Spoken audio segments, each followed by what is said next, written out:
Voici la nouvelle webcam créative, la Lycam Voice. On vous parlait dans l'article de deux micros directionnels, ils sont placés sur les côtés ici. On a juste évoqué à la fin la présence d'un nouveau pied, il est en dessous. Ce nouveau pied est situé de deux fixations, une petite, une grande. La petite en principe vient devant, la grande derrière. Au besoin on pourrait inverser, mais a priori ce ne sera jamais le cas.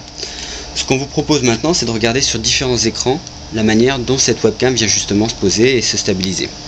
Si on essaye tout d'abord avec un CRT, le système n'est absolument pas adapté. Là, la webcam plonge en permanence. Alors, on peut même essayer de la mettre sur le côté si on le souhaite. Ça ne marchera absolument pas. Déjà, c'est une webcam donc pour écran LCD seulement. Les écrans LCD justement, voici l'un des plus populaires en ce moment, en tout cas sur les numériques. C'est le 20W-GX2 de NEC. C'est un écran particulièrement aimé pour son temps de réponse rapide pour un 20 pouces.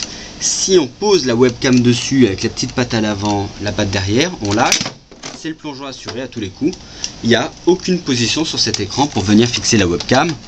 Vraiment, rien ne tient. Donc là, c'est peut-être un cas extrême, mais le fait est que ça, c'est un écran assez vendu. Si on passe derrière au Belinéa, le Belinéa a la chance... Alors, le piège, c'est qu'il y a ici un escalier. La chance, c'est qu'il y a quand même un petit rebord au-dessus qui permet, lui, de fixer la webcam. Il n'est pas question de toucher sur l'écran parce que sinon la webcam tombe. Mais si vous ne touchez pas l'écran, si vous êtes quelqu'un de soigneux, a priori, elle restera en place. Voilà. En tout cas, elle peut poser là. Écran à serre ensuite. Cette fois-ci, le piège, c'est qu'on a un devant arrondi. Derrière, c'est plat. Mais il y a un vrai risque que la petite patte avant n'accroche pas. On pose la webcam et cette fois-ci, au contraire, c'est une des positions la plus stable. Cette fois-ci, la webcam tient assez bien. Alors, elle joue un petit peu, comme on peut le voir ici.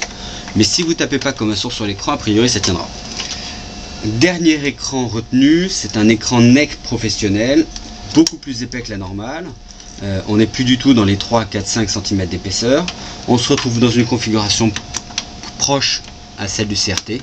La webcam ne peut pas tenir sur cet écran, elle ne sera jamais fixée dessus.